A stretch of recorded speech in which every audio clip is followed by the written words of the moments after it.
Sa ikatlong araw ng confirmation of charges hearing sa kaso ni dating Pangulong Rodrigo Duterte sa International Criminal Court o ICC, pinabulaanan ng depensa ang mga paratang ng prosekusyon. Ayon kay Attorney Nicholas Kaufman, ang mga kontrobersyal na talumpati ng dating Pangulo ay hindi utos na pumatay kundi mga pampulitikang hyperbole at bluster o matapang na pananalita lamang. Binigyang diin ng depensa na bigo ang prosekusyon na magpakita ng causal nexus, unang direktang ugnayan sa pagitan ng mga salita ni Duterte at ng 49 na insidente ng pagpatay na nakasaad sa mga sakdal.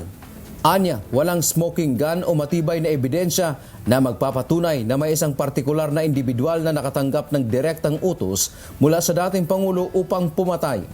He would proceed to speak at length, sometimes for an hour or more, in his own uniquely colourful and crusty language, exposing his homespun theories on crime control, swearing a bit here, boasting a bit there, and generally delivering a speech more akin to Finnegan's Wake than a Gettysburg Address.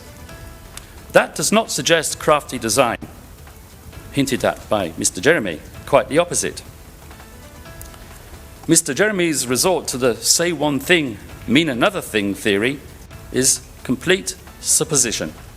It is not a legitimate argument because it implies that one cannot rely on anything coming out of Mr. Duterte's mouth, and that does not help the case for the prosecution at all.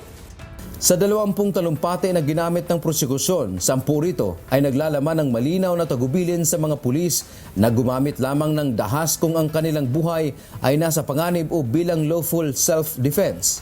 But if you do your duty, do not worry about cases. I'll protect you. Believe me. That's why I will protect them. And if there's somebody who will go to jail, it's me. I will assume full legal responsibility. Now let's have a look at the exonerating element, which comes right underneath the allegedly incriminating element. He said, just do it right. We have our trainings that you can only kill if your life is in danger.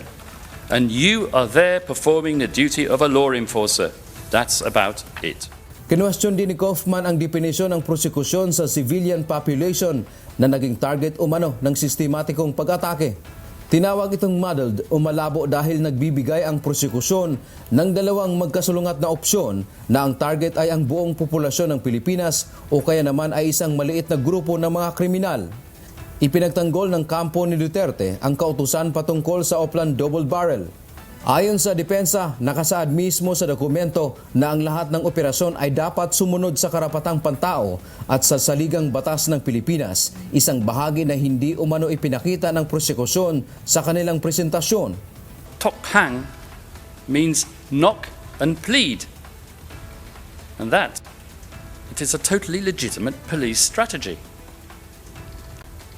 However, the citations relied on by the prosecution to infer that tok hang was a criminal modus operandi are completely taken out of context.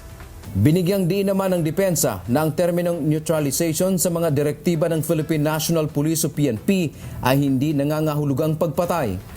Ayon sa PNP Operational Procedures Manual, ito ay tumutukoy sa legal na pagpigil o pag-aresto upang matigil ang pananakit ng isang kriminal. Ang Korte Suprema ng Pilipinas ay hindi kailanman naglabas ng desisyon na ang neutralization ay katumbas ng pagpatay. It is our submission that across the political, legislative, judicial and law enforcement contexts, the consistent articulation has always been that neutralization denotes lawful restraint. At the executive and operational level, the Chief of the Philippine National Police, Ronald de la Rosa, Bato, publicly clarified in 2017 that neutralization means arrest. Inakusahan ng depensa ang prosekusyon ng selective citation o pagpili lamang ng mga bahagi ng talumpati ni Duterte upang palabasing nag-uutos ito ng pagpatay.